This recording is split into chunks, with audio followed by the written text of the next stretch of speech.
From Emerald Hills.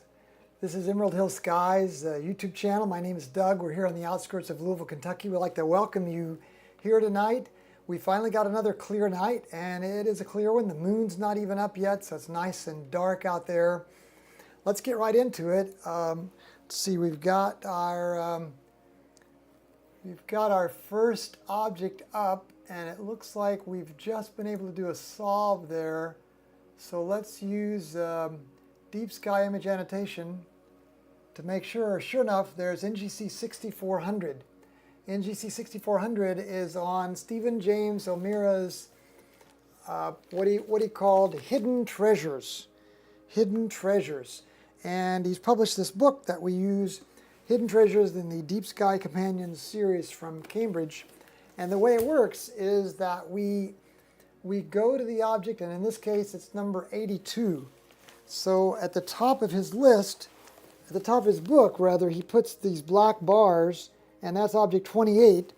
So we'll just find object 82 here, and it is indeed NGC 6400, this cluster that you see here.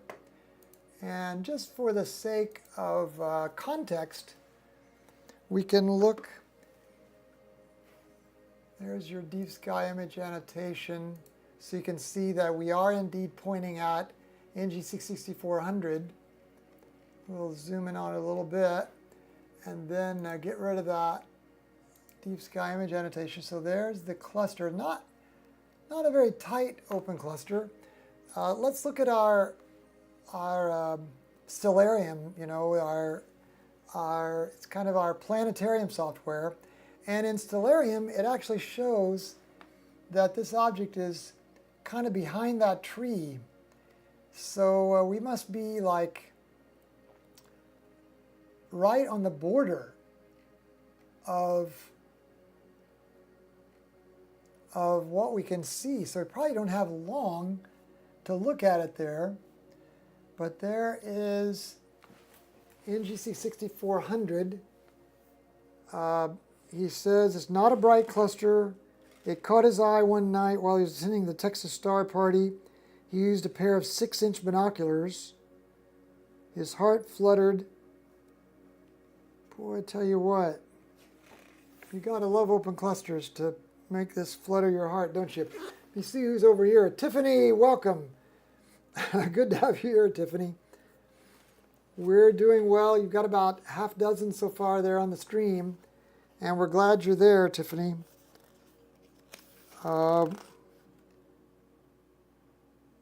He says if you look at it in low power, it's just partially resolved. So we're seeing it resolved well. It's just that it's kind of sparse. Now look how these little rays almost look like a star pattern. See how you've got three little, let me zoom in on that a little bit tighter. See how you've got an arm there, an arm there. It almost looks like a star, doesn't it? Sort of like a Christmas star. Let's see what O'Meara says about it here. Not a blazing cluster, a simple one. Not every object has to be blazing to cause excitement. He quotes Kant in Critique of Practical Reason, quote, "Two things fill the mind with ever new and increasing admiration and awe, the oftener and the more steadily we reflect on them." First thing that fills the mind, the starry heavens above and the moral law within. I have not to search for them. I see them before me and connect them directly with the consciousness of my existence. So there you go, if you're a philosopher like Kant. He says it's like he sees it as a cluster, like an insect trapped in a black web. The web is comprised of numerous threads of dark nebulosity, just a tiny part of the magnificent lattice work of dust that drapes this inner spiral arm of our galaxy.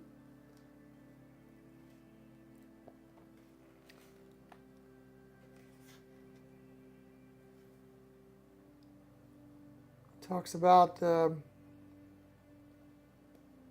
tiny appendage of stars jutting east from the He sees a pirate in this. Anybody else see a pirate? Let me get my arrow out of the way. He sees the shape of a pirate. When I concentrate, thread of straw into branch, little ellipse, loose swaggering arms extend to the southwest and east. All told, 60 odd members. Huh. Well, I guess you have some imagination. David, good to have you here. You're in St. Cecile, and it's good to have you observing along with us. I'm going to go ahead and do a, in our observing log here, in our session browser, I'm going to look at the last session. It was 121, session number 121. That was on August 11th. So let's make a new session, and we'll call it, let's see, it's on September 3rd, and we're starting now, and we'll go to like September 4th, and we'll make it go to like 1 a.m., something like that, and we'll call it session 122. Moon hadn't risen, but will be bright when it does. Let's get what percentage our moon will be tonight. Looks like it's going to be 78%. So once it rises, it's going to be bright. 78% luminosity.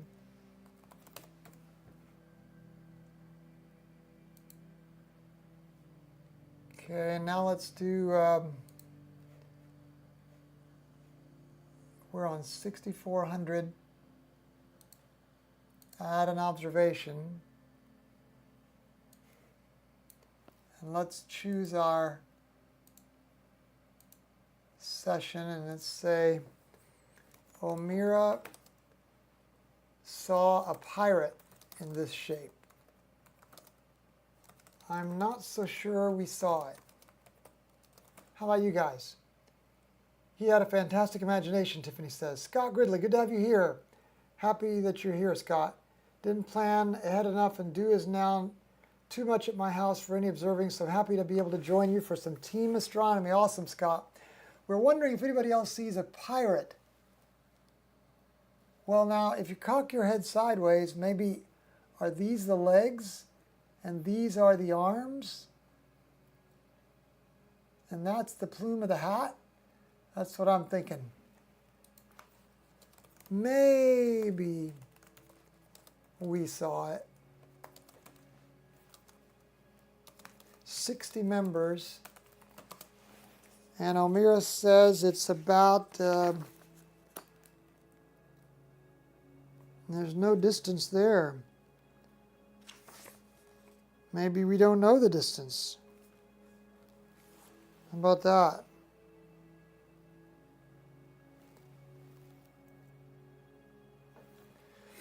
Okay, so there you go, 6400. Now let's go to 6441.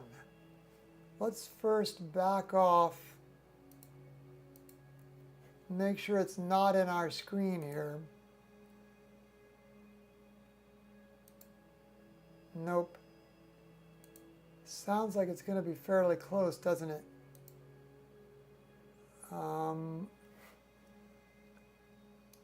You know, we're kind of operating in the dark tonight, pun intended, because for some reason, I arrived late to set up, and I couldn't get the Skycam to work.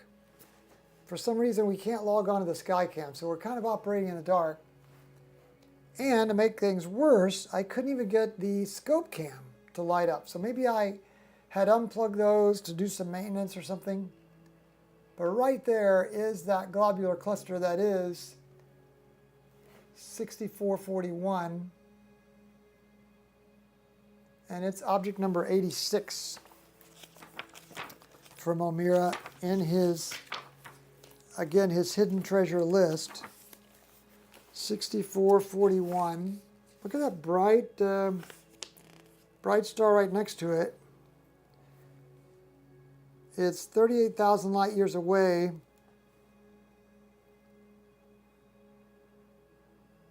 One of the most obscure, because this jewel is lost in the glare of third magnitude K-type giant star G Scorpii. So you can see how if you're not using a telescope that can split these, it would get lost, wouldn't it? It would just look like a little notch on the edge of the bright star. So you can tell which is which, right? This is the star that's third magnitude, and then this is the globular cluster.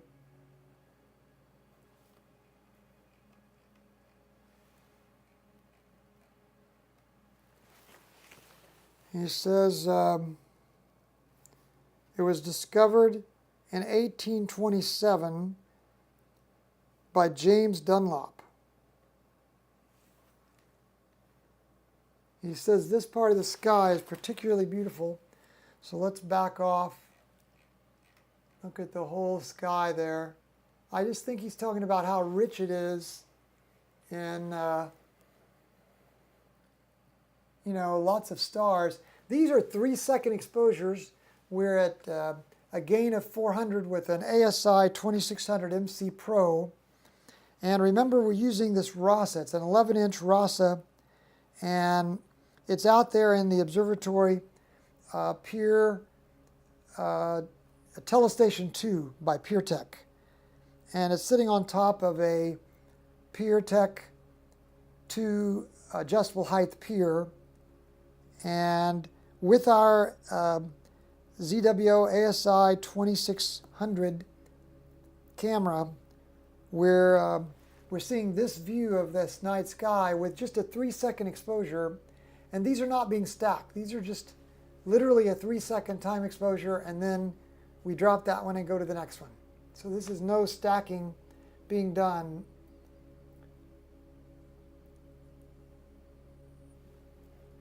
Okay, so we're just going to add an observation for this NGC 6441. This globular cluster is around 38,100 light years distant.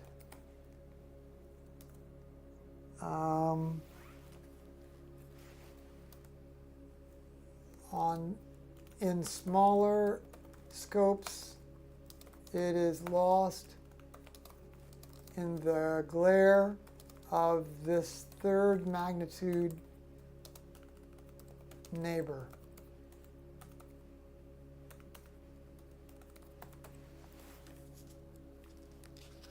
He talks a little bit about its chemistry.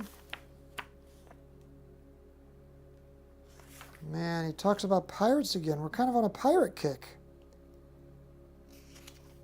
I like to imagine them as part of the booty that Captain Kidd stole off the 400-ton ship Quai de Merchant, or whatever, Merchant, 1698, before Kidd. This is a pirate story. This is a whole pirate story. Why is he doing this? He says, challenge yourself to find this.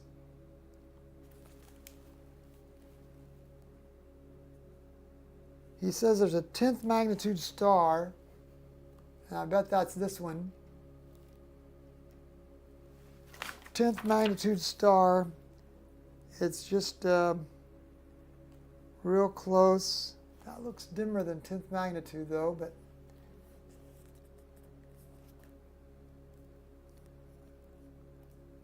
the core is asymmetrical.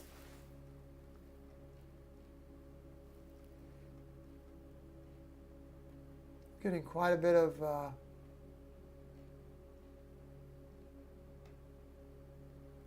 pixelation there when we zoom in too much.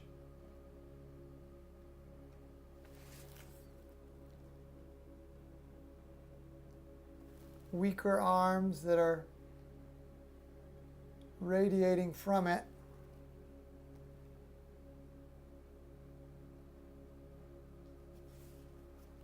Talks about the Hubble shot of it. Let's go look at the Hubble shot.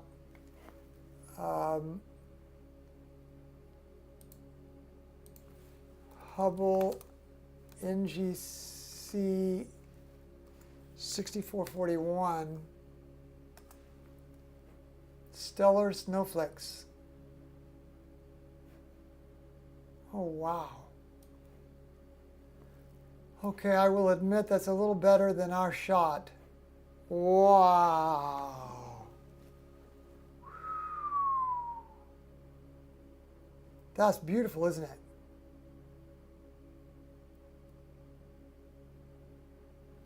Okay, that's just a little bit better than our 11-inch RASA of this object right here. We start to go to pixelation when we do that. This is 150% of our RASA's view. It's really beautiful though. Talks about finding variable stars. Says that indeed NGC 6400 is only 2 degrees away from this. He loves the deep star, the rich field of all these stars, even around it, huh? Look at all those. Okay, where did our observation, there. Super rich star field. Hubble view is amazing.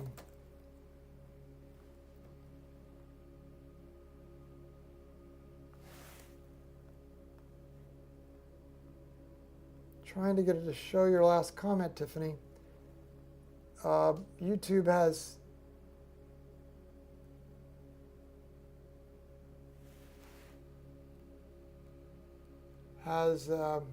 or had, is it still moderated it because you had used the word lap? I guess. Yep, that really is pretty. Tiffany says, "Arr, matey." Okay, now, interestingly, this is the last object that's visible now in the hidden treasures list. So what we're going to do is we're going to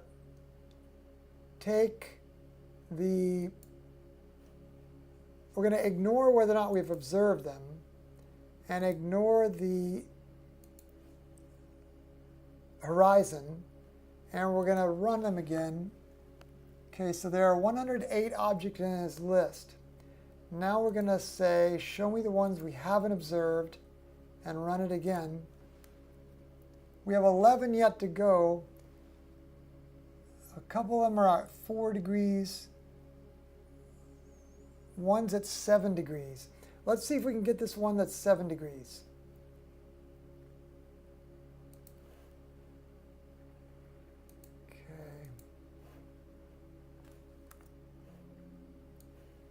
And at 7 degrees, it's another open cluster. Whoa, I think that's it right there. And look, there's a tree right there. But that's a beautiful open cluster, isn't it? And this is NGC 6281, object number 80.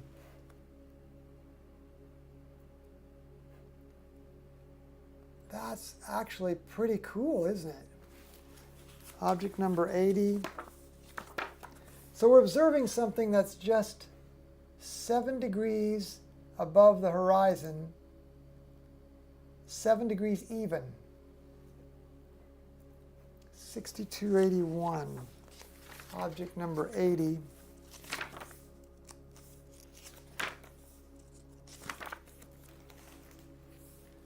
I like the way it's kind of got a V shape there, doesn't it? The moth wing cluster.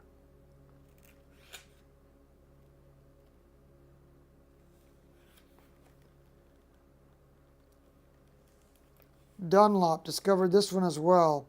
Curiously curved line of pretty faint stars. Medium age galactic star cluster, 220 million years old. Wow, it's really big. 4 times as large as M7.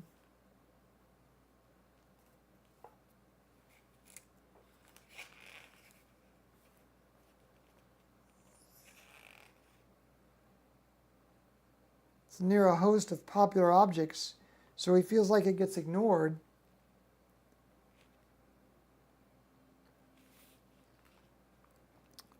A rosette. I don't know. I guess you could call that a rose, couldn't you? I kind of like it that it's sort of got this V here. Maybe that's what he means, rosette. John, good to have you aboard from Magdalena, New Mexico. Scott, thanks for the encouragement about 3-second exposures. It really is fun to be able to do this, isn't it? And with you guys doing it along with us, it makes it a little more fun. So anyway, he says 20 stars over haze like Christmas tree lights, making it a pretty cluster. And he says, oh, it's a fortunate prospector has scooped up 2 nuggets while panning for gold. I don't see that. The northwest side of the Dipper. Oh, look, here's the Dipper. Look, there's the handle. Let's zoom in on that a little more. Here's the handle, and there's the Dipper. And he says you're going to scoop up nuggets of gold.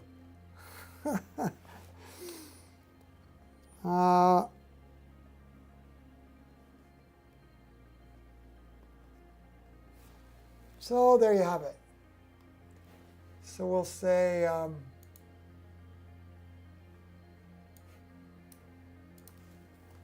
we loved this little cluster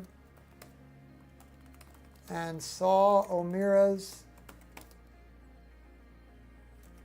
tiny Dipper scooping up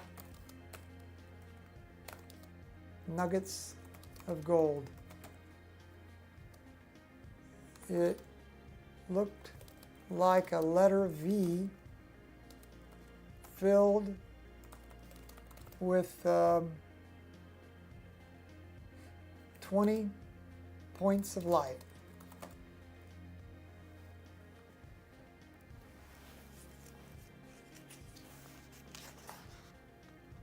(1800 light years away, 8 arc minutes. 1,800 light years distant, 8 arc minutes of extent. Pretty nice.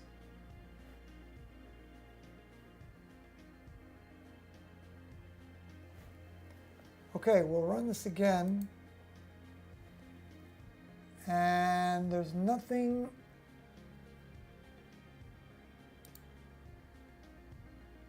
except this 4 degree. Let's see if we can hit this. At 4 degrees above the horizon. And this is all we have left. Oh, that one's already below the horizon. So sorry. Yeah. All right. We better get somewhere else because the scope is going to protest in a minute. So let's just go to Stellarium and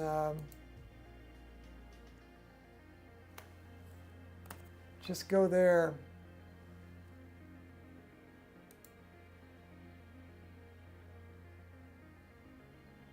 To get the scope away from the horizon, because once it gets down so low, it'll like hit weights or something.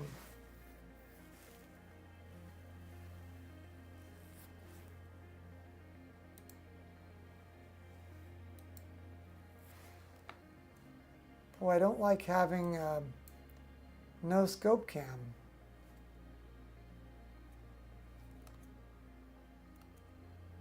But it is moving, so that's good. So let's watch the screen and hopefully we'll see the RASA's that says that's where it is. Oh, there. See it coming into view, traveling over there. Just wanted to get it away from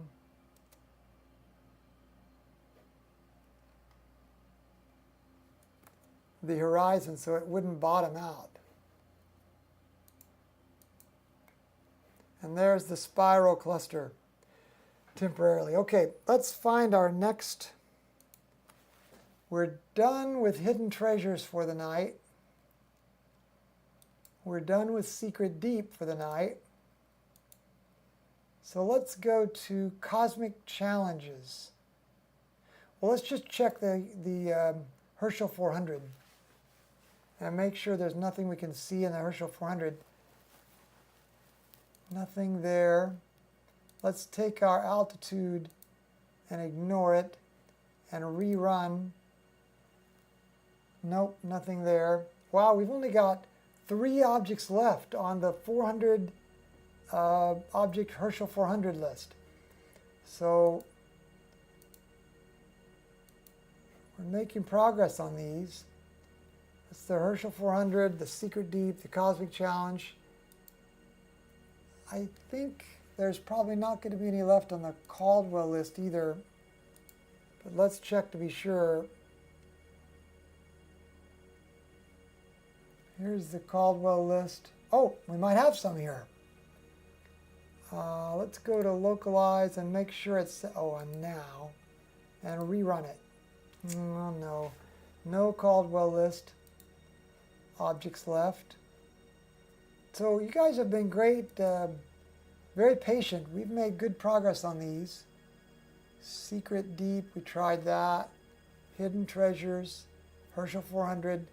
Okay, so that takes us to the Cosmic Challenge. Oh, there's one other thing I wanted to look at, and that was, I've heard recently of a couple of comets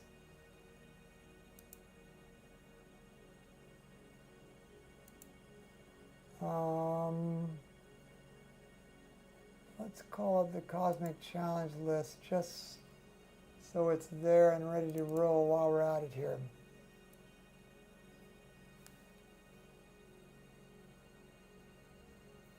Stu, it's good to have you aboard. Man, Stu, I'm so sorry, no notification. We do an email newsletter notification from the website. We do a YouTube notification via the community. Plus, we create the, so I don't know how to, I'm going to have to text you, Stu. Stu's looking forward to spotting the moon landing sites. The biggest and brightest moon of the year a couple of days ago doesn't make the best observing conditions. Yeah, for sure. Tracking with you on that. What I was wondering about is this new comet. Let's go search for this. This new comet was Nishimura. It was discovered by a guy, an amateur in Japan. And this brings up for me how difficult it is to find, to be able to load comets for me into Stellarium. You guys will have to help me with this. Okay, so there's the, oh boy, we're going to his tweet. Wow, that's beautiful. Oh, he used a RASA 11. Look at that. He imaged it for 20 minutes. How about that?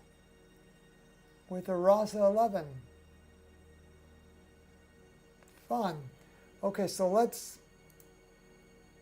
go back to this, and first of all, let's just, to cut to the chase, see how close it is to Procyon, or however you say that, Procyon, and Pollux, and Venus.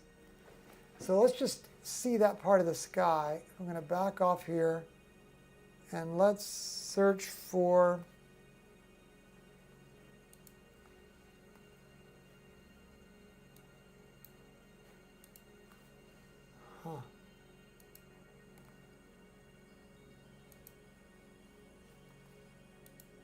Why is the search box not coming out? There it is. Took forever. Let's search for this comet. Yeah, see, it's not in there.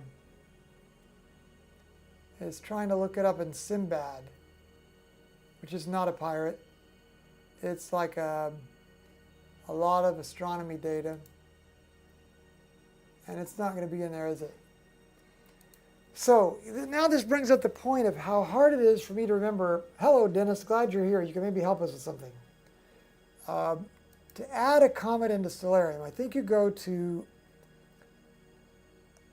what? Is it the configuration window? And then you go to plugins. And then you go down here to Solar System Editor. It says loaded at startup. You configure it. Then you click on Solar System. Are you with me so far? And let's see, it shouldn't be this complicated, should it? And you say import orbital elements in MPC format. Now you say comets. And then you select a bookmark. And the one that people tell us about usually to get is the MPC list. And then you say get orbital elements, I think. Okay, so Comet 2023A3 Chuchinshan Atlas 2023. Why wouldn't they be in alphabetical order? But look, a C2019 and a C2022 is in front of that. C2023E1 Atlas.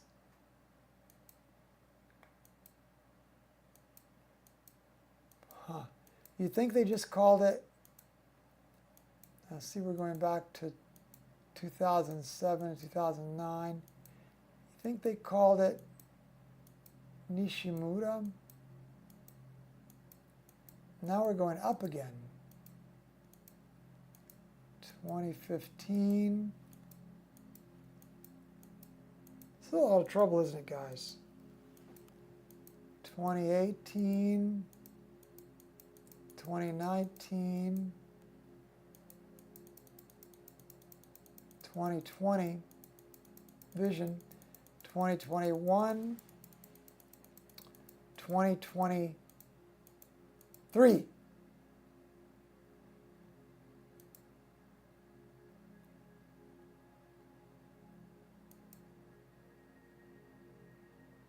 Okay, so there's A1 Leonard, A2 Swan.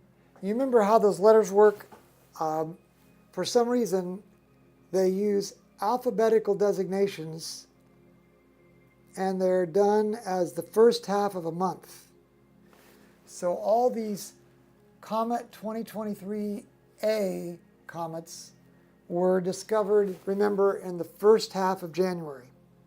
And then they number them in the order of discovery, and then afterward, they put the name of the discoverer, the guy, or if it's a professional observatory scope, and it's like maybe a robotic scope, they put the name of the scope. So A would have been the first half of January, B the second half of January, and so on. So there's C, and then it jumps to F and H. And I think we have to go all the way to P, like Papa. And there it is, Comet 2023 Nishimura. And then we say add objects. And it should have added it. I have the hardest time with that because to me that's like a really convoluted procedure. How about you guys?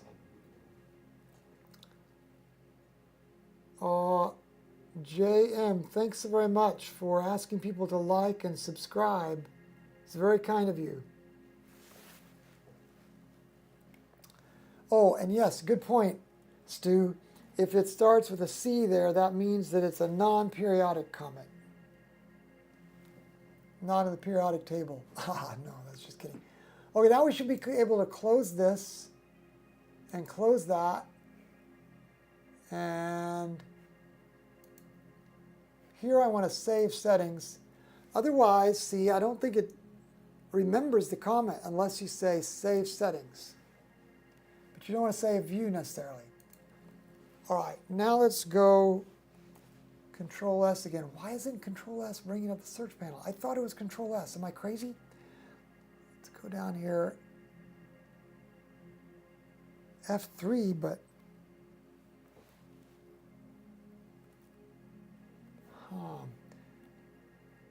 now let's get rid of that.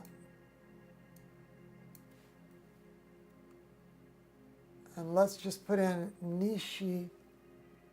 There it is, Nishimura. Yeah, see, it's not above the horizon. So let's go forward.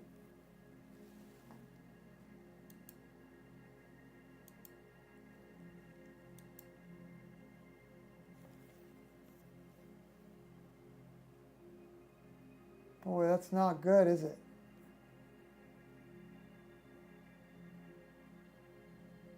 We're not going to be able to see it tonight. And let's stop it. Oh, wait a second. That's too far. Let's go back again.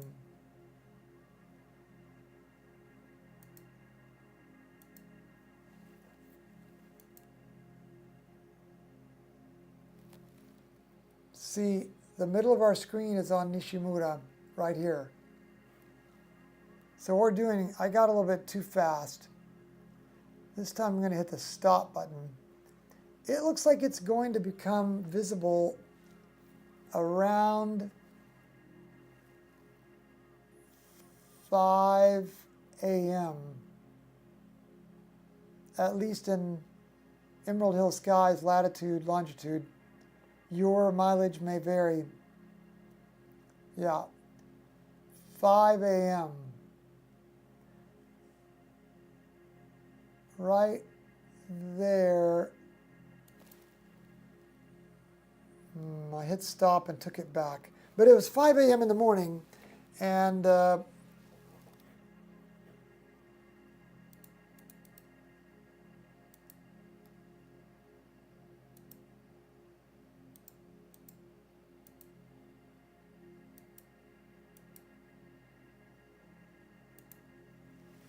when it does, it's predicted to have a magnitude of 6.8. So you still wouldn't be able to see it with naked eye. 6.8 would be a binocular object. And of course, nobody knows what kind of tail it'll have. But at that hour, at 5 a.m., it will be still dark, won't it? Let's see.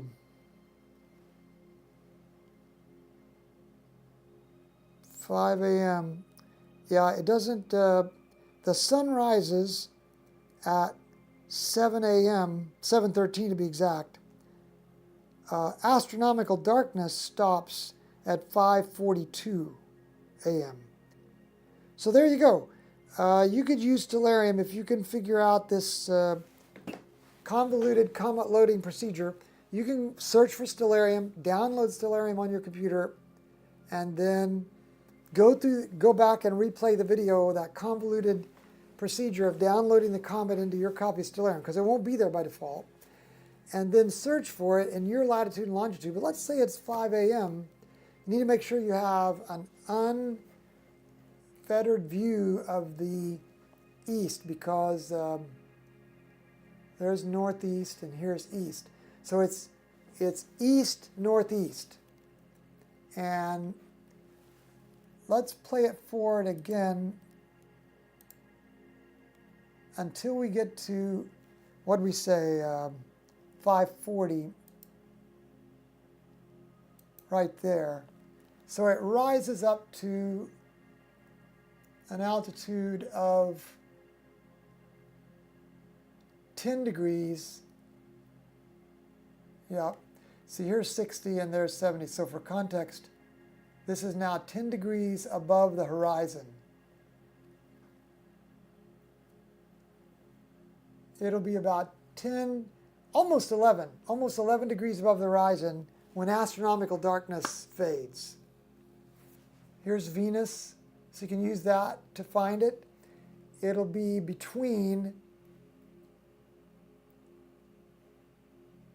here's Castor and Pollux, and here's Venus. So look for it to make this triangle complete, kind of like a right triangle, and it's going to be at the left of Venus.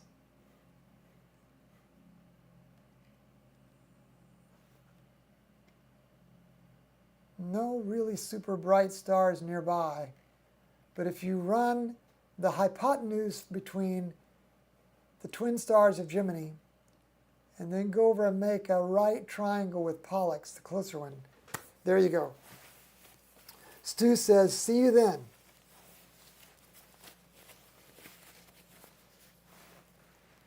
Stu says, comets of this type originate from the Oort cloud and may pass through the solar system only once or twice from 200 to thousands of years to orbit the sun. So there you go. If you don't catch it this time.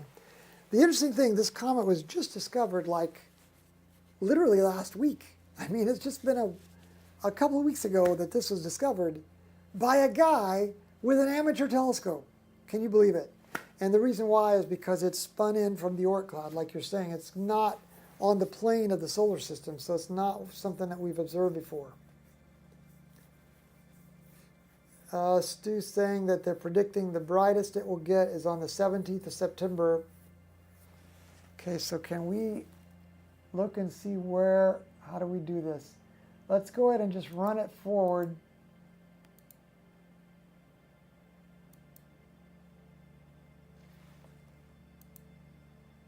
There's the 5th, 6th, 7th, 8th, 9th, 10th, 11th, 12th, 13th, 14th.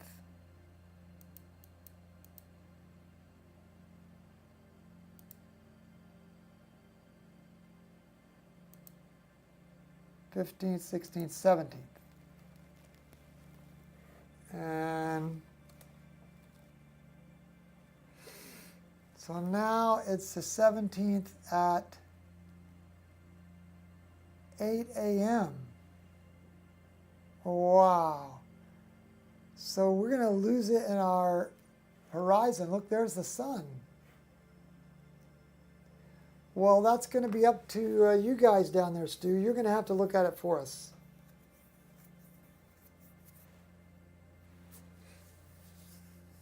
Pons Brooks won't be here until April 2024. Yeah, Stu, you're going to have to take a picture of this for us, please.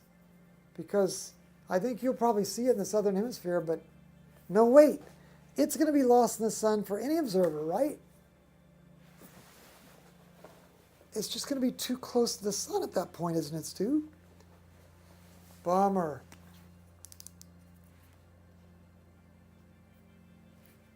Anyway, there you go. A little bit of a comet goose chase, but it seemed like it was an appropriate goose chase since this was just discovered. Let's go out and read about it a little bit.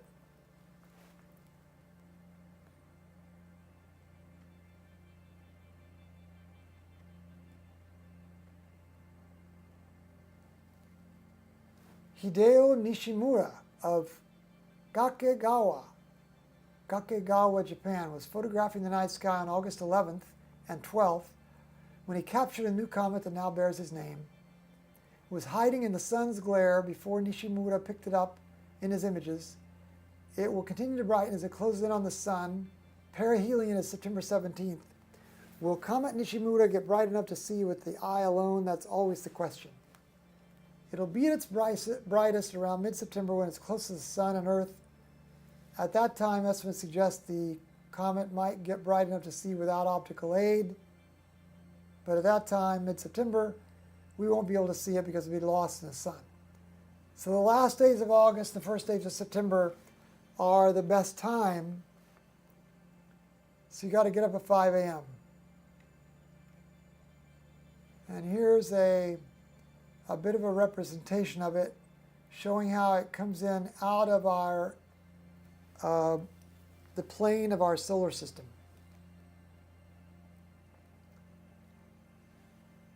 Wow, so is this for real?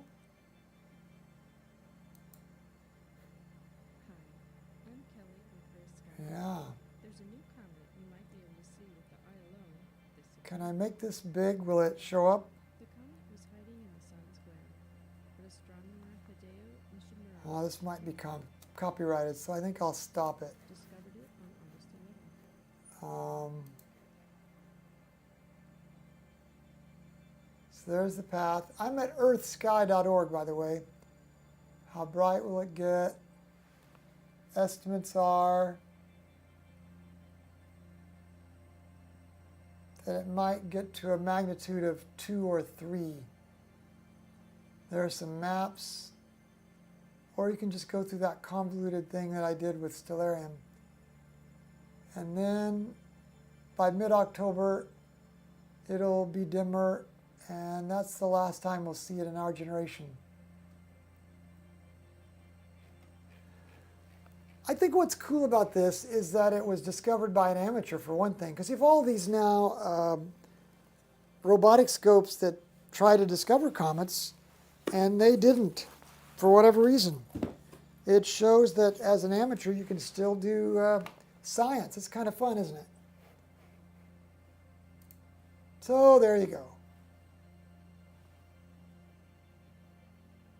Stu says his hands shake too much for holding binoculars. Too close to the sun, best to see it now. Third comet he's discovered. That's interesting.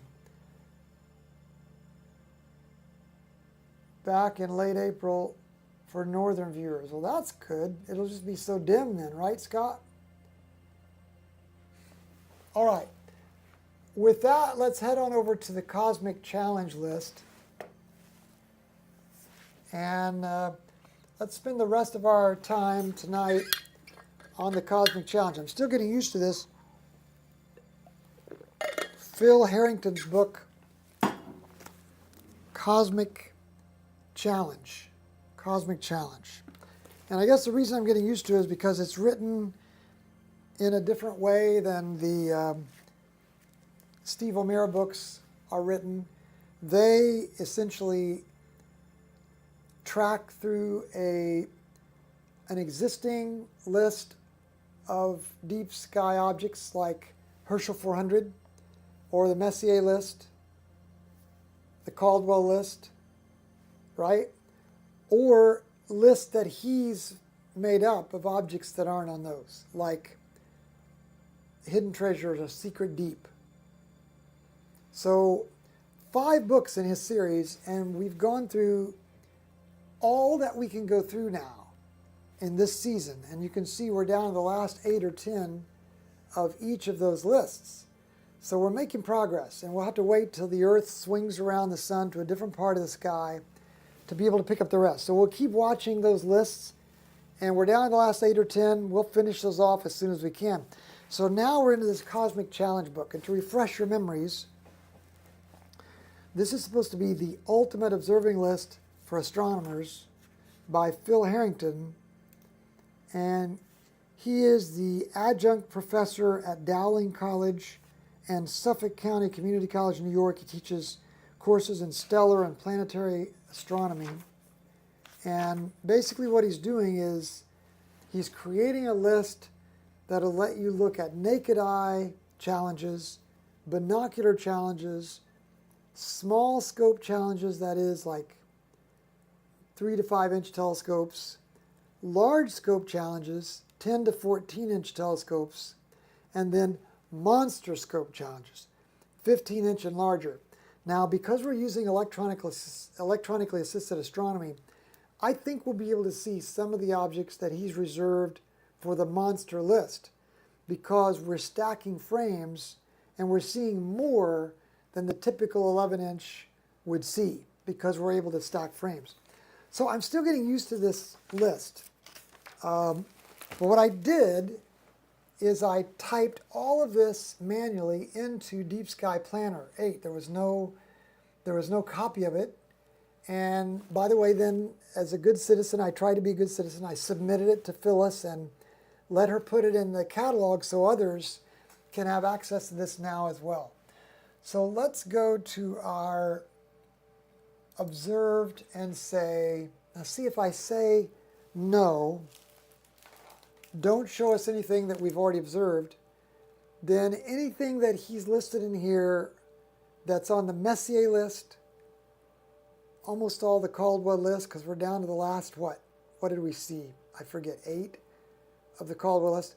Anything that's on the Herschel 400, anything that's on, would that be the, did I say Caldwell? Any of those major lists we've already done.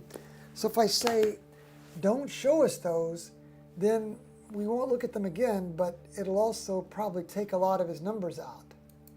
And then I'll also search by local horizon, and I'll go to localize, and I'll say make it now. And then we'll run that query.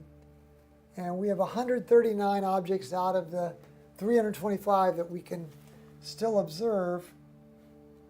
And let's see if we can find, we need to find the column for altitude, don't we? There it is. Let's pull that over to maybe right there. And then we can scoot this back in.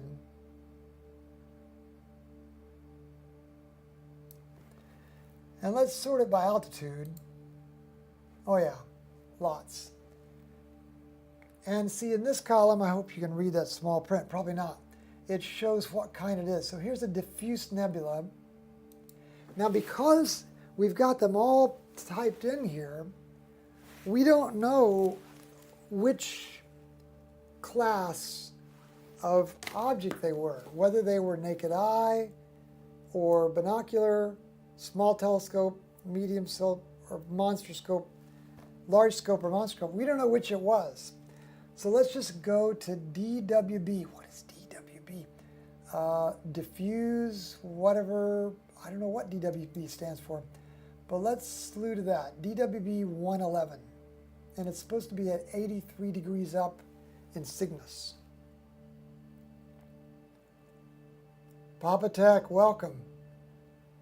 Wow, you watched the SpaceX launch. What was launching tonight, Papa Tech?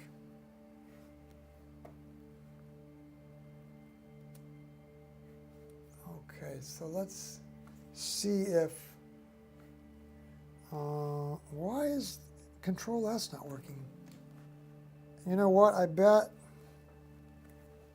because I downloaded a new copy of Stellarium, I bet they took away my shortcut keys. DWB 111. Oh, it's in here. Oh, it says it's below the horizon. How can this be?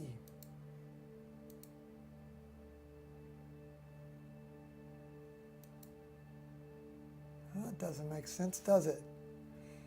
So we could have had a very unfortunate slew, if that's correct. Oh, I know why, because we're still advanced in the wrong place. So let's go back to right now and hit play. Okay. So now we're up at 83 degrees. Okay, so Scott looked that up for us. Thank you, Scott. It's Dickel, Windker, and Biarritz, a catalog of optically visible hydrogen-2 regions in the Cygnus X region. Well, that's pretty cool. Boy, it's an interesting region, isn't it? So they don't have any photography of this object. Look at that, it's just black sky, which means it could just be diffuse clouds. So let's go back here to our live view, and sure enough, let's do a plate solve and sync here to make sure we're looking at the right part of the sky, because who knows, we haven't done that many objects yet, and maybe we're a little bit out, because now we're looking at a whole different part of the sky, almost straight up. You said 90 degrees would be straight up, and we're at 83, and it is slightly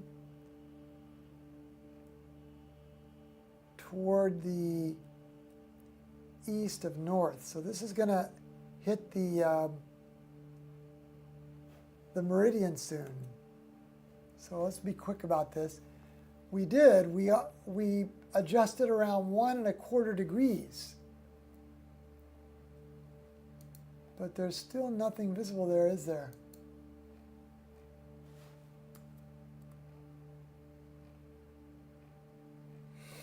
All right, so let's, up in our sequencer,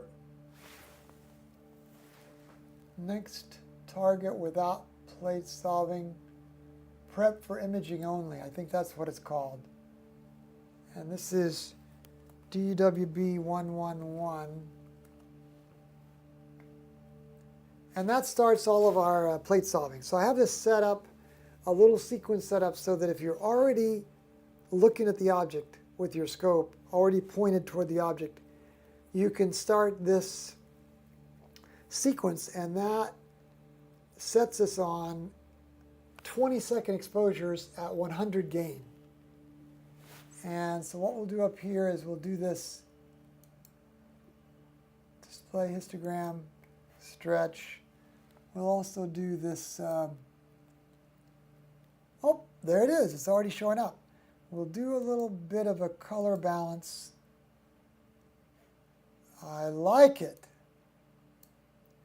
Now we'll move this over just a little bit so the sky gets a little darker, and then we'll pump up those mids, and right there is that reddish object. That's the hydrogen 2 cloud that we're looking for. And while that's doing some plate or some stacking, we'll prepare an observation for DWB111.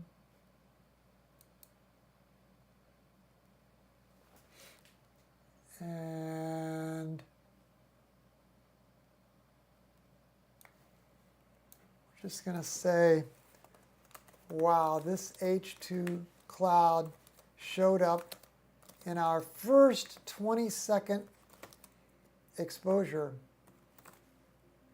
even though we suspect it's relatively dim. Now we'll turn to object 173, and he has these labeled up at the top of the pages, so that's good.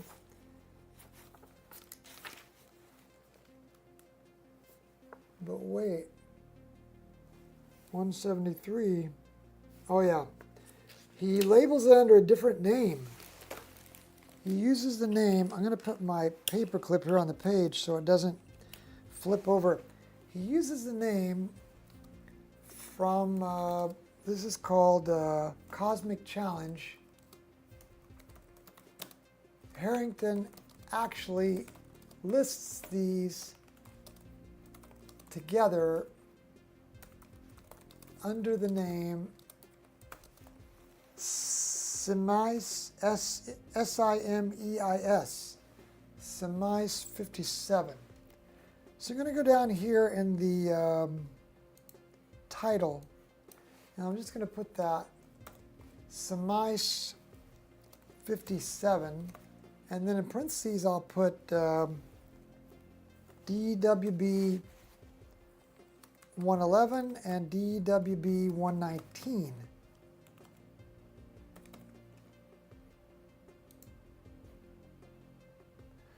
Okay, so if you get a second, Scott, can you also look up what is SIMEIS? SIMEIS, S-I-M-E-I-S. You see it there on the screen now. What is SIMEIS? I've never heard of that catalog. So this is the good thing about the Harrington book. You see, it's exposing us to some new stuff. Now, these two clouds are both somewhat like parabolas. And this first parabola, bowl-shaped deal, that's DWB 111, and this parabola is the other, it's facing the other way. Let's see if we can brighten those up now.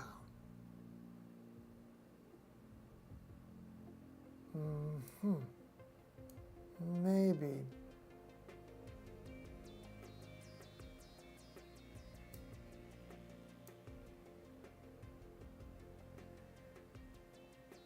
Can you see those? Scott says, starting to pop up. Says it's part of the propeller nebula. How about that? It does look like a propeller. In fact, there's even a little cross wind there, isn't there? And look at this little stray hydrogen 2 out there. That's not on this map. Harrington writes, Semiz 57 is one of the most intriguing emission nebula in the late summer sky, yet it is almost unknown to visual observers. Photographers, however, know it as a pair of opposing arcs of reddish light spinning symmetrically away from a common middle, one extending to the north, that would be this one extending to the south, that would be this one. Its unusual appearance has led to its 2 nicknames, the Propeller Nebula and the Garden Sprinkler Nebula. The Garden Sprinkler. It does look like a garden sprinkler, doesn't it? That's funny. Okay, we lost our little observing window. Here we go. Alternatively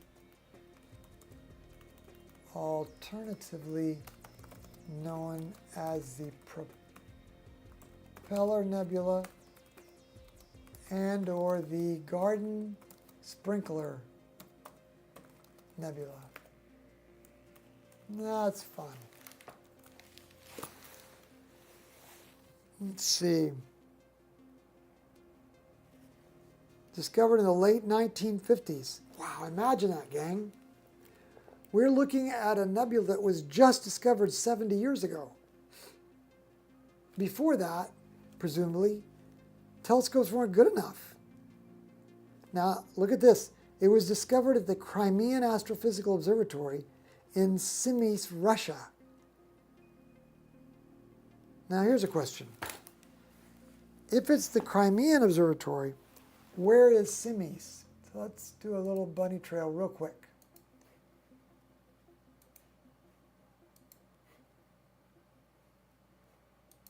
Sorry for the bright light. Semiz, Crimea, right there it is.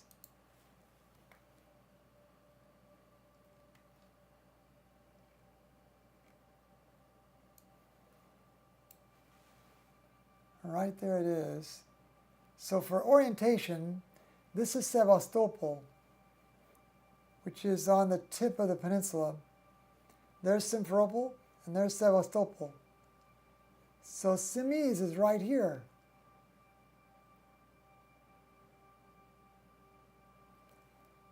How about that? And it was discovered at the, we were back here. No. Where were we?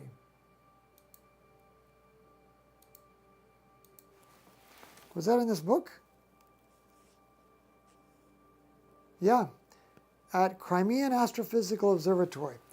So let's do a search for Crimean Astrophysical Observatory. Right there it is. Look at that. Right here in this complex.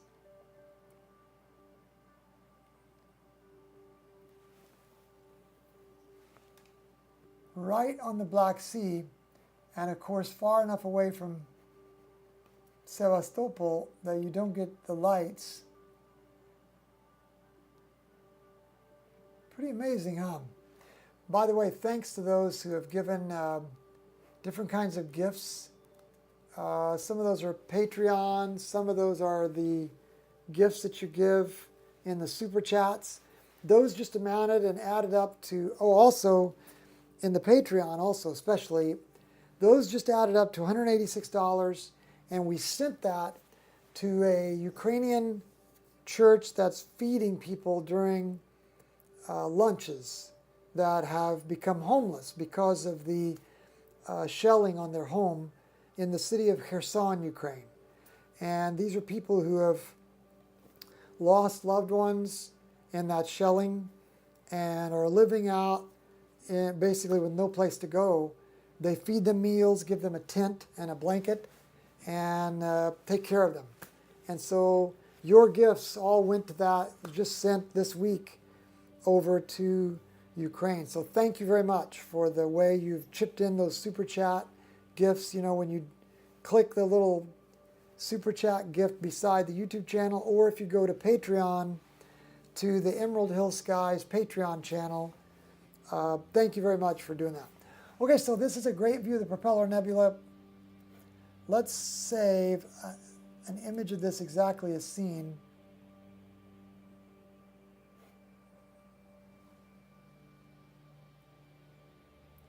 Michael, good to have you aboard.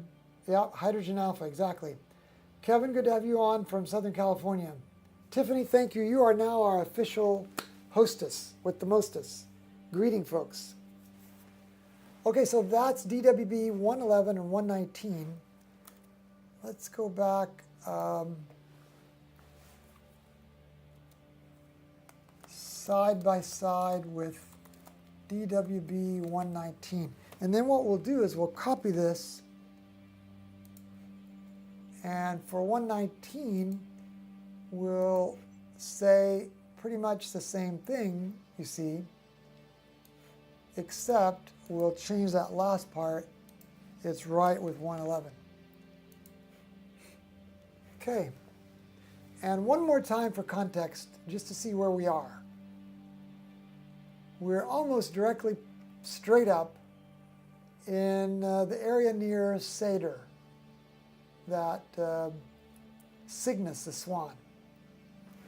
All right, now our next object is 170. It's a galaxy and it's IC1296. Uh-oh, we've lost tracking. That's sad. It's because we hit too close to the meridian. So let's go back to the 0 position. Go to 0 position and start all over again. Yeah, I got to figure out why when the scope gets to the meridian, in my case, it just stops. And I need to set some kind of, I need to change a setting here, don't I? Meridian behavior, stop. Okay, look, flip. That's what we should do, is flip. Because this is not very handy. Okay, I'm going to apply that. Okay, that's all it took. So now, instead of just coming to a dead stop, it will hopefully flip to the other side of the meridian for us. However, I'm not sure how that will work with objects that are not quite at the meridian yet, but we'll see how that works. Now, let's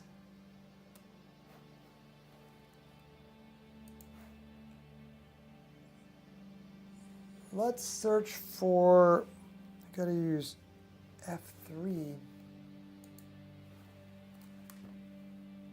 Polaris.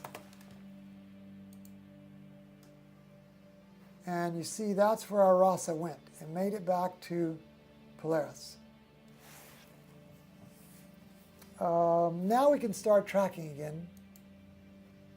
Okay, good. Now we can re-engage the telescope control here. Oh, it automatically did. Now we should be able to slew, yes. Now we can slew to IC1296. It's at 74 degrees, almost 75 now. And if you guys would like to, you could help us by, now what we'll do is we'll say, show chart. And that'll change the chart to that location.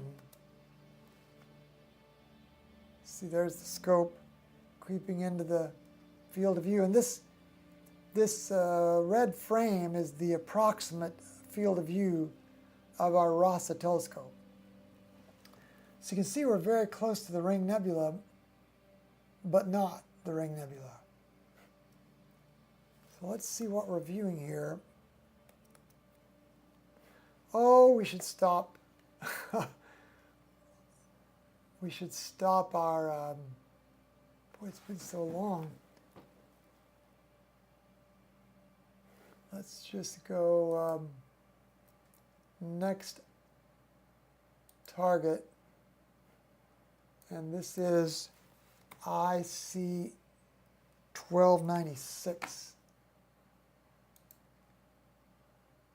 And it's already settled. And now it's doing the plate solving. It is. It's a CEM70G. How did you know this, Scott? Oh, you must have looked down in the description, I bet. Tiffany sent good vibes to the new folks on board. Kevin, hello. Nice to get some astronomy viewing while on the train headed to LA. Are you really seriously riding a train, Kevin? That's really cool. Stu, thanks for looking up IC1296. It's a faint, face-on, barred spiral galaxy that lies within 4 degrees of the famous Ring Nebula. I think we can see it. Look. There's the Ring Nebula. Woohoo! So let's open up an observation window here and get some of Stu's data in here. It's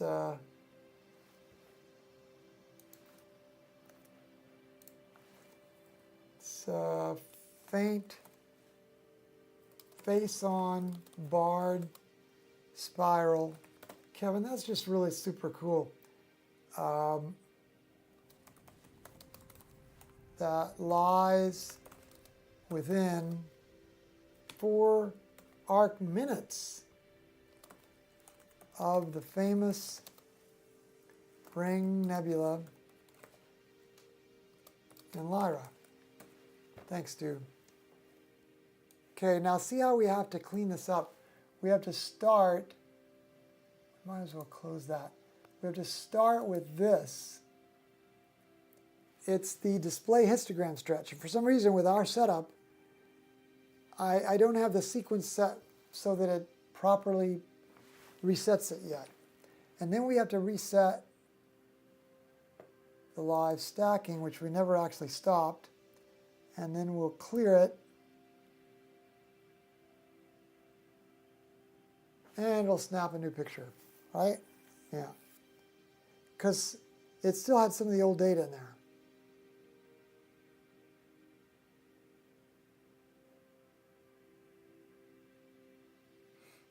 And coming up on the first actual exposure, I think. So there we go. Now let's set our black level. Where should that be? Here? That's very odd, isn't it? Do you think that's because of the Ring Nebula that that's acting up?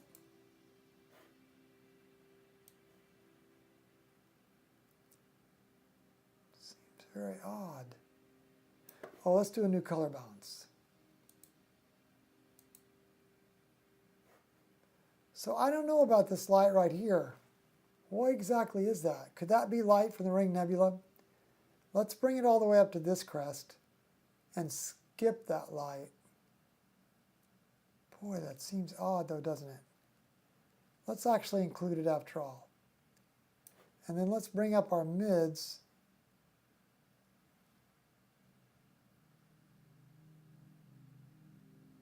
Wonder what part of the sky we're looking at here. This is west-southwest. So there is a little light dome there, but it shouldn't be that high up. I wonder if it's because of all this background hydrogen that gives it an odd glow. See, look at all that stray light there. Let's try pulling it into here and get rid of all that background stuff. And just look at our Ring Nebula.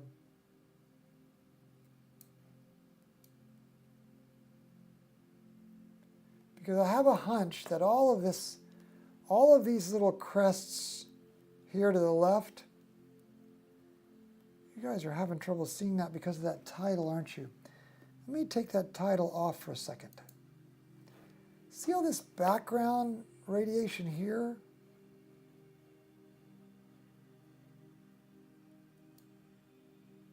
So I'm tempted to go down here. Could that be moonlight? No, it wouldn't be moonlight. It must just be the Milky Way. Very odd. Anyway, I think we can live without it for right now. Let's go up here and make this our new benchmark for what constitutes black. And then let's pump up our mid some. We'll zoom in on the Ring Nebula, and we'll look at the central star of the Ring Nebula, which you can see right there. But now what are we supposed to be seeing?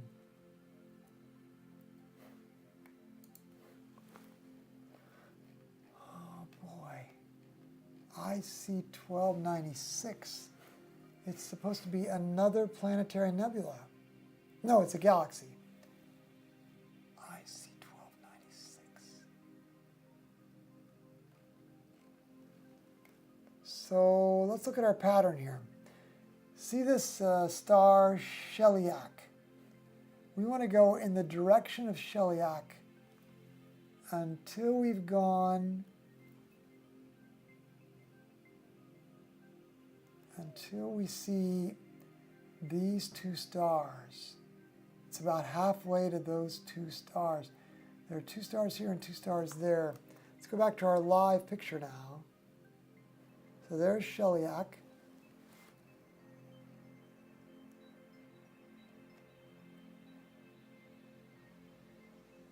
These must be one set of two stars, and that's another set of two stars. So this galaxy, this must be something for monster scopes. See, these two and that make a very, is that this?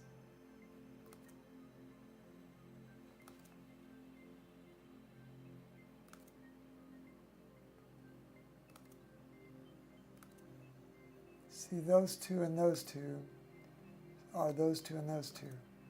Then you've got these two are these two. So this is a live view. So halfway should be right here, halfway between that and the Ring Nebula. Halfway between that and the Ring Nebula. So it should be right there.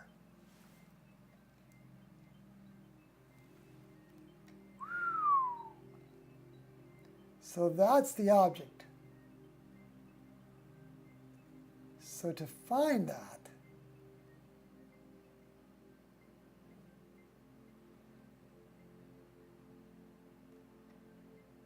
there are those two.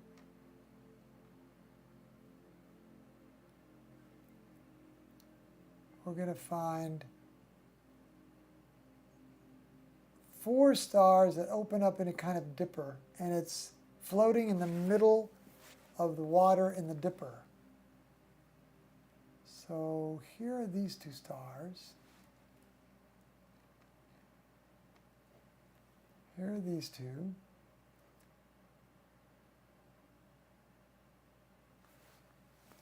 Four stars that make a dipper.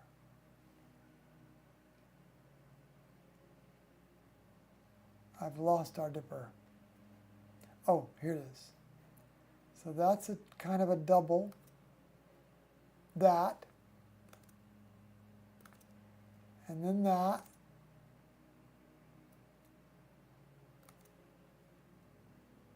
Or that.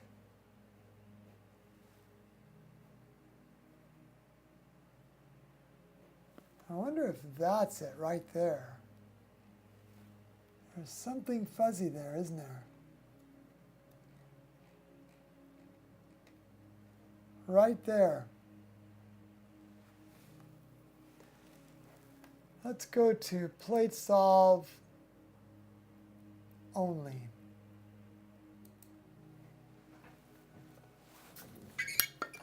Huh.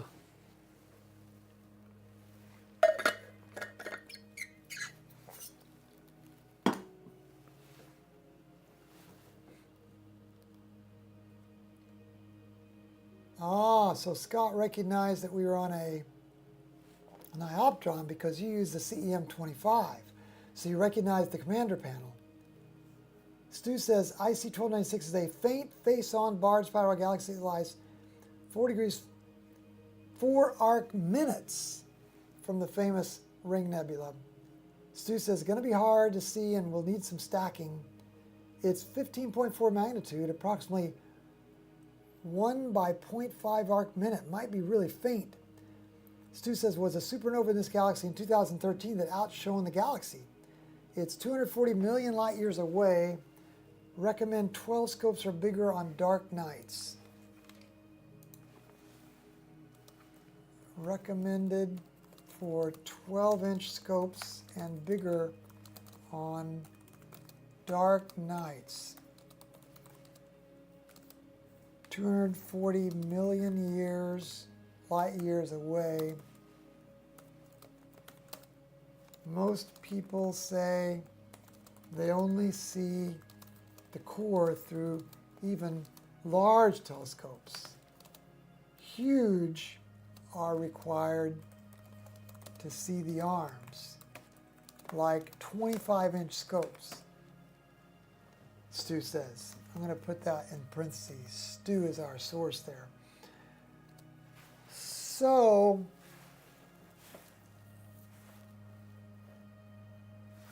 well, my theory is it's right here. So here's what we're going to do. Let's go back and reset this again. And boy, what a strange... Right there it is, folks.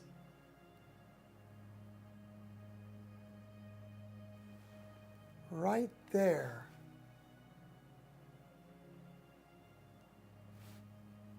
We're at 9 minutes, and we're already seeing it. We're not only seeing the core, we're seeing a little bit of the arms. Right here. Now let's just look on Deep Sky Image Annotation and look at that. Notice that we identified it before we did the Deep Sky Image Annotation. So this is what a RASA 11 can do with now 10 minutes of stacking. But we were seeing it at the 9-minute mark. So if Stu is right, he's saying 25 minutes to see the arms. We were seeing the arms in 9 minutes of stacking with a RASA 11. And we picked it out before we turned on the Deep Sky Image Annotation. Let the record show. Right here. Now, granted, it's not quite the prettiest thing yet, but it was identifiable. Now, we had to use Stellarium to let us know where to look. But I love this kind of astronomy. And Stu says, EAA is so awesome. That's how I feel, Stu, exactly. You guys have been a part of this. We identified this silly object, which Stu says they're saying you need a 25-inch scope to see it. That is like exponentially bigger. It's not just double. Remember, when your diameters go up, you can't just say, well, double the diameter is double the light. They increase by powers like, f-stops, and they increase with a logarithmic scale that increases much faster. So a 25-inch scope sees a lot more light than 11-inch scope sees. So I'm really, really happy with this, and I'm really happy with electronically assisted astronomy. This is object number 170.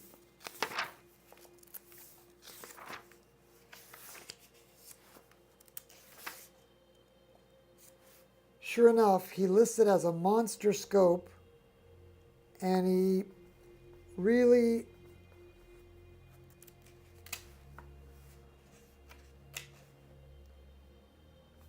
you have to have excellent transparency, he says, and exceptional seeing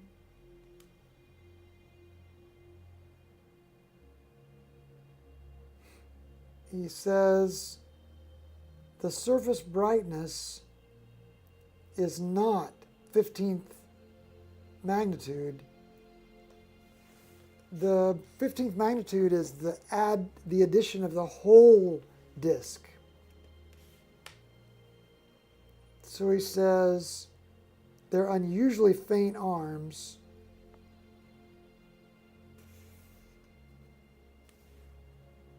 He can count on the one hand the number of times in the last 6 years when he's been able to see this, because he hasn't had good transparency through his 18-inch. You know what I hate to tell him, Phil Harrington, in case you ever watch this channel, I hate to tell you, we can see this on any night. I mean, is the moon up yet?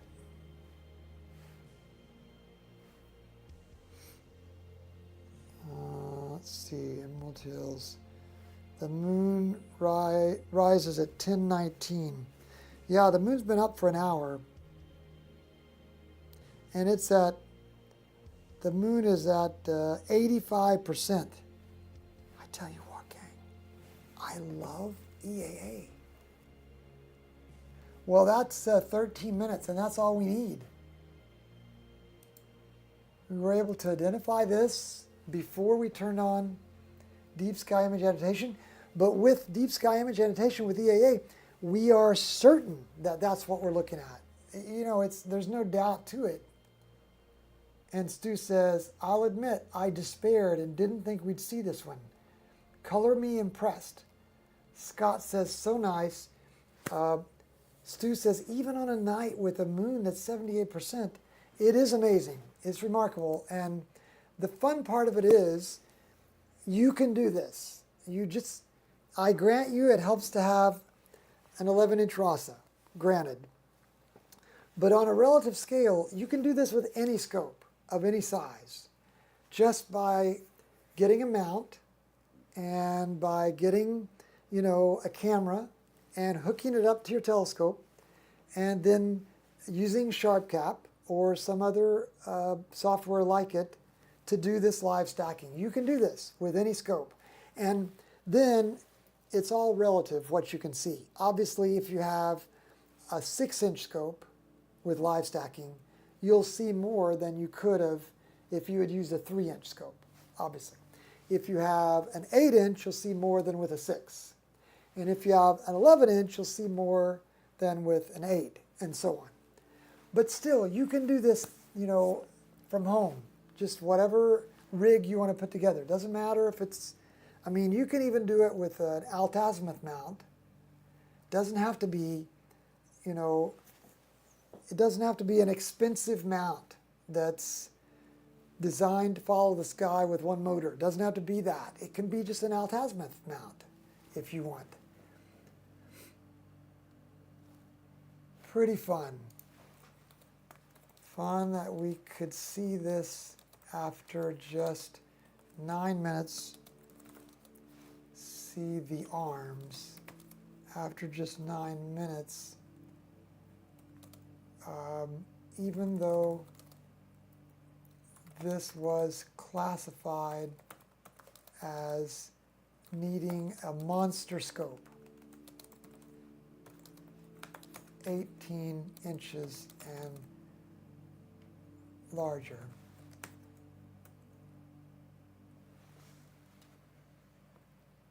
All right, there's the IC1296.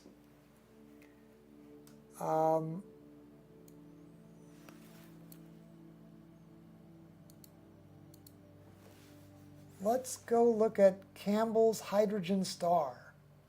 By the way, I should take one last picture of this, and then I should go to sequencer and say next target. The next target then is, it's actually HD 184738. So that's what I say. See, these are not in any order other than altitude. Because of the way they're set up, we're just doing it by altitude and not by... But maybe that's okay, because that way we get a real mixture of things. You know what I mean? We don't do a bunch of monster scope requirements all in a row.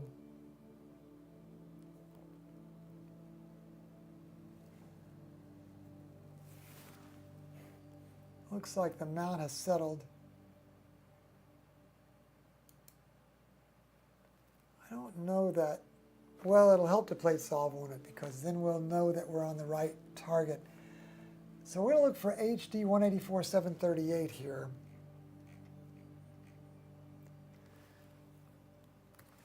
HD, I wonder if it'll be here. HD 184-738?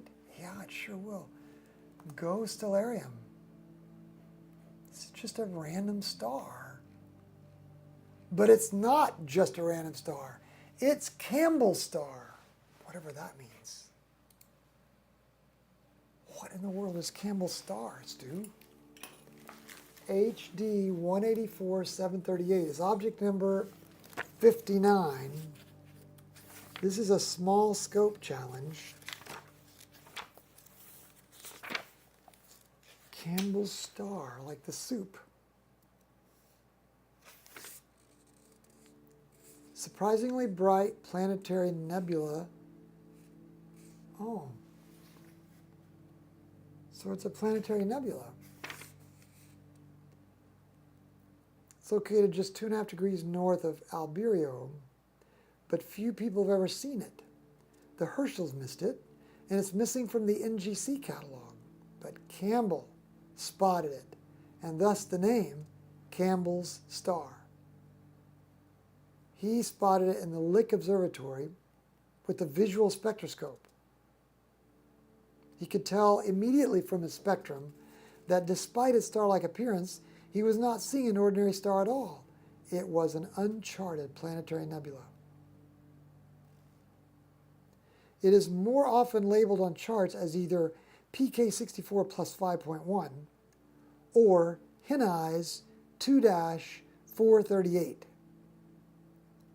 The former is the designation from Pier-Tech and Kohoutek's Catalog of Galactic Planetary Nebulae, while the latter is from Carl Heavenlies' paper. Blah, blah, blah, blah. Part of the problem in identifying Campbell's star is that the nebula is a 10th magnitude central star, and it completely overpowers the little disk at low and medium powers. Little benefit by blinking the nebula. Boy, it sounds hard to identify, doesn't it? It's just going to look like a little bit of a puffy kind of star. So let's go back over here and see what we got. Right there it is in the middle. That's Campbell's star right there. Boy, you can see why it would be difficult to identify if you didn't use EAA, because look at this star field. It is like incredible. How many stars must there be in that image? Would you reckon, what do you say, Stu? Count them up. Stu says this planetary nebula appears very small in the telescope. At a size of 5 arcseconds, it requires high power before it becomes visible around its central WC star. That stands for water closet. No, I'm just kidding. What is WC, Stu? Stu says a rare supermassive star similar to, Wolf-Rayet maybe? But why isn't Wolf-Rayet WR? With little or no nitrogen. Well, there you go. I'm going to reset this, reset that, reset this, reset that. It's a pretty good, I bet this is a hydrogen alpha region too. It is. See, look at all that background hydrogen alpha, and that was immediately visible in the RASA 11. See, you could see all that background violet red color.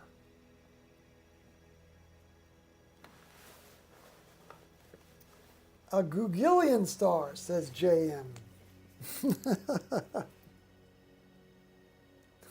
Gugillion. Campbell's hydrogen star is named for the 19th century astronomer William Wallace. Wow, William Wallace Campbell. Sounds almost like somebody from Braveheart. An American astronomer and director of the Lick Observatory. Shigeru. It's from Japan. I also bought RASA 11. I'm planning to make the equator and the mount an EQ, an equatorial 6R, EQ6R, and the camera an ASI2600MC Duo. I translated it with translation function of iPhone. Please give me advice in writing. You did great, Shigeru. Thanks for translating. Reset, and slew, baby, slew. Scott, which camera are you using? This is the 2600. The ASI MC2600, it's the color as well. So should we write back to Shigeru in Japanese, or Shigeru, do you understand English, or do we need to translate what I'm saying into Japanese? So I'm going to say translate English to Japanese.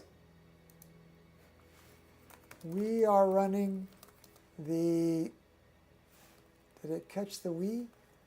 We are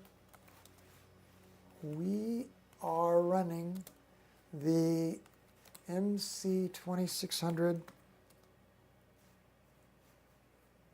as well. Great to have you aboard. Good luck with your RASA 11. Now I'll copy that and go into the live stream,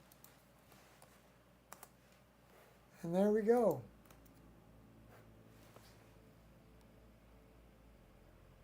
Zoom in and see if you see any detail. All right, we're on it, Scott.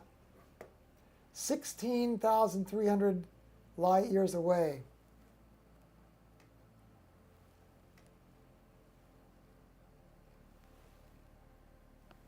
Well, that's a 200%. Boy, it just burns. Let's drop this mid a little bit and see if we can drop out and see that central star. There, you can start to make out a central star right there.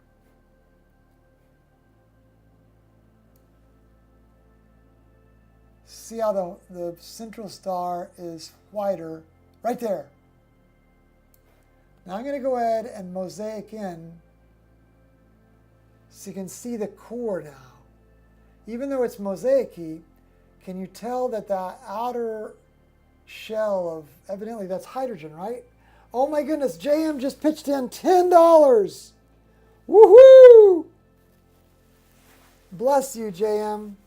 That's going to go to help some family have, in fact, that's probably going to buy 10 lunches for 10 people that don't have a meal to eat in Ukraine right now. So bless you, JM. So you can see how, even with the mosaic pattern, we're seeing what looks like a hydrogen outer shell that was jettisoned away when this Wolf-Rayet star died or was dying. And then it collapsed on itself and it lit back up again. And it became a white dwarf or so, something like that.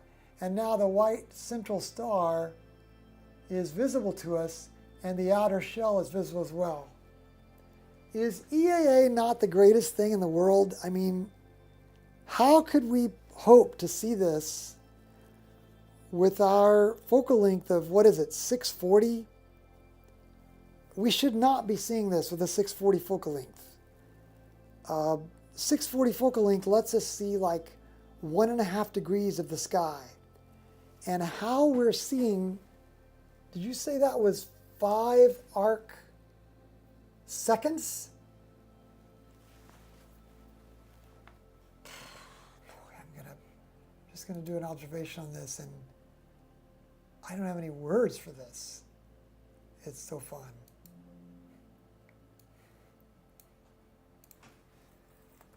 We instantly could see that Campbell's star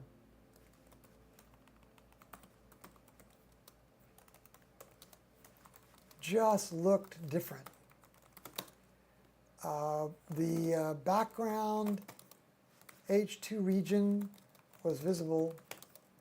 When we zoomed in at Scott's request, we could reset the color bar and drop out most of the mids. And by the way, that's a technique we've had to do before on here to see the central star in these planetary nebulae. We dropped the mids almost completely, which revealed the white central star's character and the orange nature of the outer shell, which we presume to be hydrogen and known hydrogen.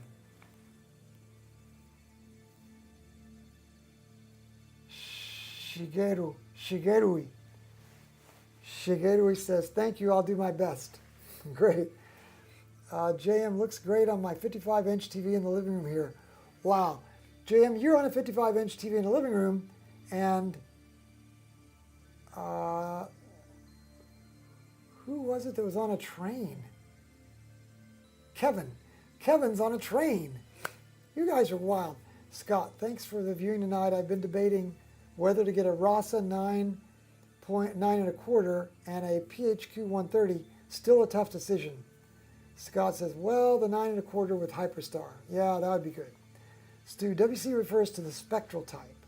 Our sun being a G2V. Still no idea what any of it means. That's awesome, Stu. This central star is type WC, which reminds us of the water closet. Our Earth sun is G2V, which reminds us of a model of a Tesla or something like that. Anyway, we could see the outer shell at 653% of our optical sensors limit. So in other words, if we go back to 100%, that's how big our optical sensor can reveal. But it's because we're zooming in what you might call digital zoom. And this digital zoom is all being done in sharp cap, and those are literally 1 pixel at a time in a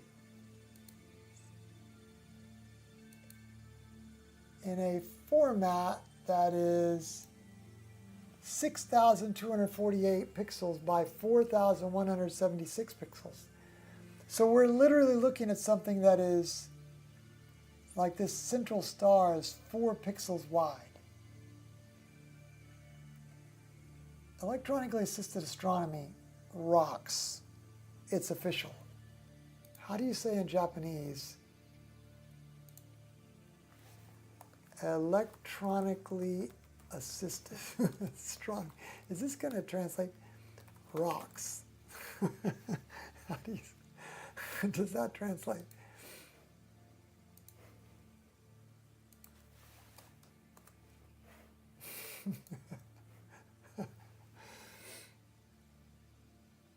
Shigeru, we like EAA. Okay, back to our live view. That was fun, wasn't it?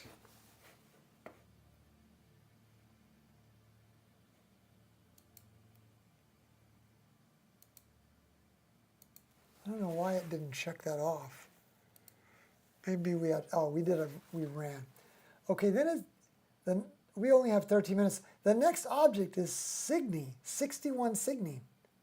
Oh, it's a double star, that's why. Let's go ahead and take a picture of this and then stop live stacking. And let's just go, boy, I guess we'll do the default, but we don't have to live stack a star. Now let's do it anyway. Who knows what Harrington has us looking at. The next object is 61 Cygni.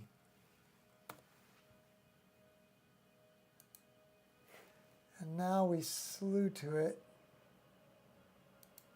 But tonight, our scope cam didn't light up, nor did our sky cam light up. So we're going to have to do some maintenance to figure out why those didn't turn on, sadly.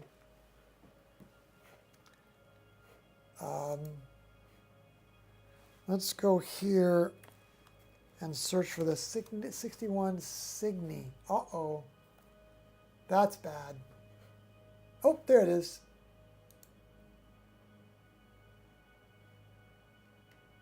So what is that? A double star, I see. So it's going to test our ability to split this. Can we split 61 Cygni? There's the RASA, just showed up on the scene. That's our frame of our field of view. It's going to be tough. Let's go back here. It has settled. It is finished. Oh my goodness, Kevin! We'll be arriving at Union Station in 35 minutes or so. Slava Ukraini. Go you, Kevin. Thank you so very much for helping out 5 or 10 Ukrainian families to have lunch on you. You just took 10 Ukrainian families out to lunch. Well done. WR nitrogen dominant, no carbon. So WR means nitrogen dominant, no carbon. Stu, probably translated to robot star looks stone. Oh, I wouldn't doubt it a bit, Stu. Scott says, definitely a fun experience. Good night, all. See you, Scott. Thanks a lot for your help. JM put in a couple of fun emojis. Tiffany, thanks for hosting. Stu, 61 Cygni is a binary star system in the constellation Cygnus consisting of a pair of K-type stars, dwarf stars. So those would be your Korean pop singers. They're K-type, K-pop stars that orbit each other in a period of about 659 years. JM, always wanted to see this. You've got to be kidding me. You have actually heard of 61 Cygni before and you wanted to see it? Well, there you go. That's at native 100%, a native, the full view of the sensor, and we haven't even zoomed in yet. Let's reset this. And let's do a color balance and reset this and reset that. So there you see the background reds. And sure enough, this RASA 11 is able to split 61 Cygni if you use EAA. It's the MC2600, the ASI2600MC Pro that's doing our work here. So JM, it's really nice that you actually wanted to see this. I don't think I've ever observed this before. Obviously I didn't, or else it would show. It wouldn't be in our observing list because it's only showing us the things that we haven't looked at yet on Emerald Hill Skies. It's a brand new experience. We've never gone here before. This is a double star. A binary system in Cygnus with a pair of K-pop singing stars, according to Stu, orbiting each other every 659 years. You know what we could do, gang? Let's just do it. Let's keep the stream going and watch these babies spin around each other real time. And then when we're done, we'll take the captured video file and compress it down to a 60-second video, because that's really all most people watch anymore. It's got to be a TikTok reel, R-E-E-L, 60-second video, or people are not going to stick around. Let's watch the 60-second orbit, and let's just take the video and compress it down using some kind of, you know, video program like DaVinci Resolve, and let's compress it to 60 seconds. And you guys can dash out and order some, you know, Chick-fil-A or something to keep you going, and let's just let it run with the 659 years of live stacking. Tiffany's in. Tiffany is in. Wow. We almost decided to live stack and watch the orbit create circles around each other. But alas, Stu claimed that he would need to go buy lunch. So we chucked the idea and went to the next target. Okay, it's right there in our observation notes for 61 Cygni. We were going to compress the 659-year live stream until we realized we would all be hungry.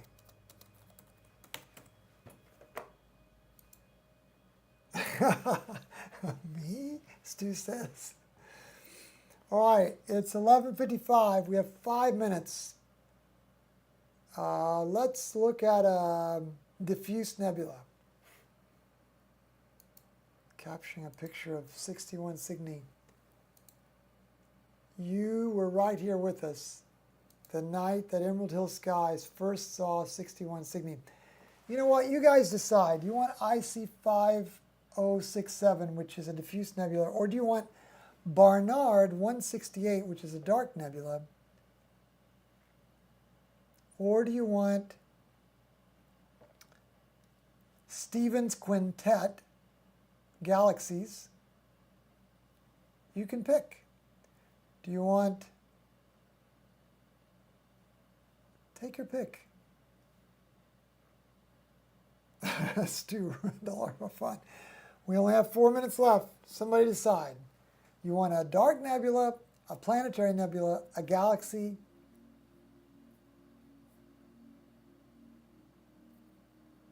Oh, Ken, sorry about the time zone. Tiffany says, hugs Stu, all good. Stu says, yes.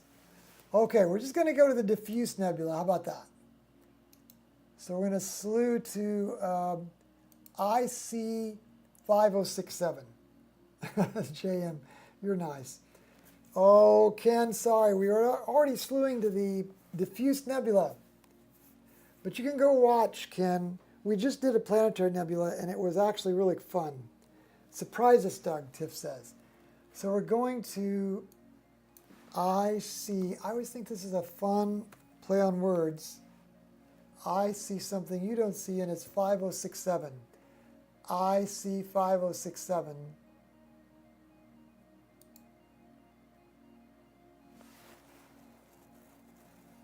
Kevin voted for planetary as well, and he's just 15 minutes from the train station. We could have done it, Kevin. We should have translated into Japanese and let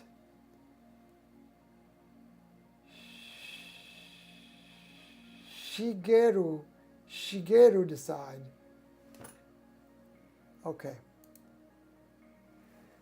Last object of the night, in the final 3 minutes, it's IC5067, object number 33. 33 sounds easy. 33. Oh, it's not. It's a binocular challenge. It's the Pelican Nebula.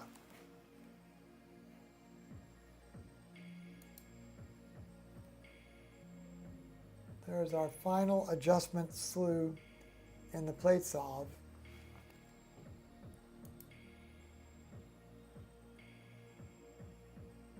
Do you think this actually looks like a pelican? This is the Pelican Nebula, a binocular challenge.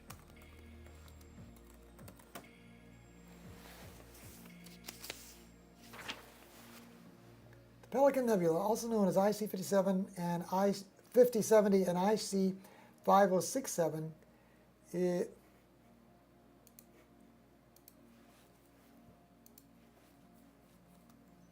an H2 region associated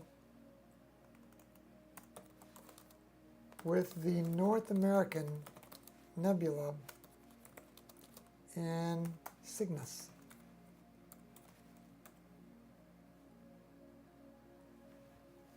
Oh my, right there it is. How beautiful is that? We're going to solve only.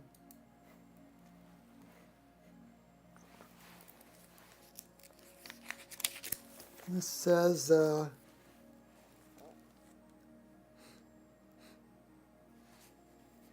pick up your binoculars, see how you do with this next test.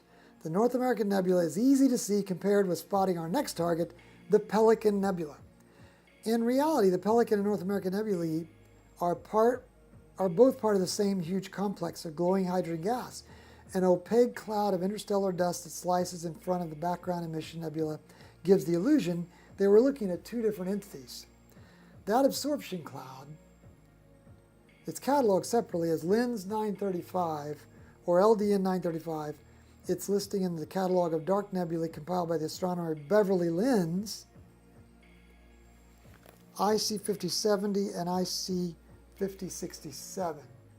Let's go up under this and do deep sky image annotation. Here is 5070, the Pelican Nebula. Here is 5067. I don't even see anything there other than just the background radiation. But this is the Pelican Nebula up there. So what makes that look like a pelican?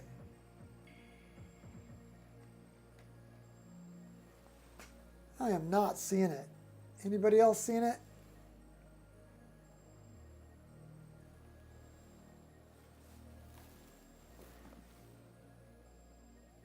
Is this supposed to be a beak?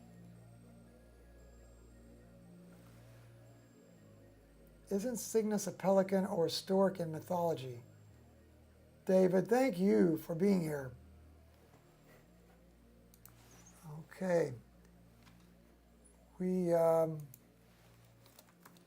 we could see this immediately after the first 20-second exposure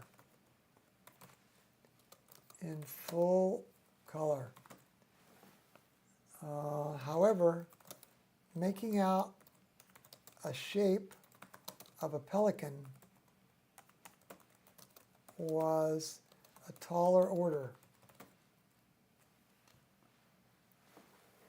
Either way, it's beautiful, isn't it? Let's make this a little darker background.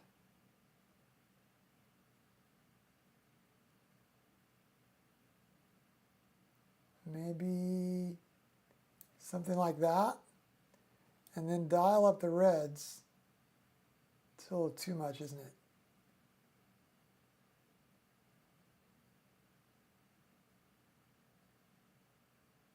Maybe right. This will look better after we get some more minutes. It's at 3 minutes right now, but I'm just wanting to stay close to our 2 hours. Now, this looks like a hot pixel, even though we are running SharpCap's hot pixel removal. So that's interesting. This is one that is not catching. So we could actually use our own dark, and that would have been better, I bet, than the hot pixel removal. Maybe we'll stop using the hot pixel removal and use our own dark frames instead that we shoot manually. It's a beautiful part of the sky, isn't it? The Pelican Nebula. Well, gang, thanks for being a part of this tonight. Astronomy is no longer solo. I used to try this with an 8-inch scope out in the field, and it was spooky. I was by myself. I'd hear strange noises, and I'd be, freaked out. And these were just smudges, and I couldn't make them out. Never color, ever color. Boy, switching to EAA lets me operate from inside my office here. About 200 feet outside that window over there is the observatory, and we pipe it in using this fiber optic cable, and we look at it real time, and we look at it together real time, not with any kind of delay. You're seeing exactly the same stuff I'm seeing at the time we're seeing it through this 11-inch RASA scope. So, boy, thanks for being a part of this, and thanks for making it fun. You guys make it. Honestly, you make it worth coming here. Otherwise, maybe I would have skipped. You guys make it into a party, and I'm just grateful for the fact that we can see the Pelican Nebula together. The red gas is outlining the flanks of the Pelican wings, maybe. Oh, that's it. The Pelican wings. Good call, Stu. You could rent the scope out. That's a good idea, too. Oh, that was JM that said the flanks of the Pelican wings. JM, thank you very much. You've just taken 5 Ukrainian families out for a lunch, or the same family, you've helped them 5 days in a row because their house is bombed and they don't have a kitchen anymore. This past week, a family that I knew personally, his name was Nikolai, was in the church where he was the pastor. And when I served in Ukraine in 1991, all the way back then, I actually did the wedding ceremony for his daughter and her son-in-law. And this past week, I kid you not, Nikolai's church was hit by shelling from Russian artillery, and it completely destroyed the church and killed Nikolai in the church. The pastor of that church killed him inside the church. And you guys are helping families like Nikolai's wife now, who is without her husband, Nikolai. I think her name might be Vera. Vera. She has no husband now. Thank you for the help that you gave, JM, and all the others that pitched in. We're very grateful, and thanks for being a part of this tonight. We're going to wrap it up. We're operating from Emerald Hill skies outside. It's on the outskirts of Louisville, Kentucky. My name's Doug. Thanks to God for making the Pelican Nebula and everything else we've observed tonight. so we could enjoy this and see his handiwork. God bless you guys for being a part of this, and we'll see you in the next one. Next clear night, usually once a week, we'll try to find you and try to find these skies, the Emerald Hill skies. We'll see you later. God bless and good night. Thank you, Lord.